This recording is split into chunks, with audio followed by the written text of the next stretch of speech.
Magandang buhay mga ka-update. Narito ang weather update ngayong Lunes ika-23 ng Pebrero taong 2026. Patuloy pa rin ang epekto ng amihan kaya bahagyang malamig at mostly maulap ang panahon sa malaking bahagi ng Luzon. May posibilidad ng mga light rains o ambon lalo sa Bicol Region, Quezon, at ilang bahagi ng Mimaropa. Sa Metro Manila, generally maulap hanggang bahagyang maulap ang kalangitan na may chance ng isolated light rains lalo na sa madaling araw. Dahil sa shear line, inaasahan pa rin ang maulan na panahon sa ilang bahagi ng Visayas, lalo sa Eastern at Central Visayas.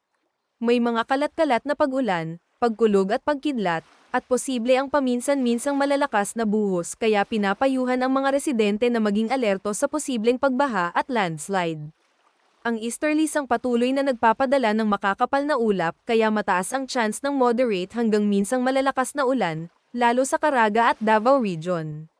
Sa ibang bahagi ng Mindanao, maulap hanggang bahagyang maulap pero may posibilidad pa rin ng biglaang ulan lalo sa hapon at gabi dahil sa localized thunderstorms.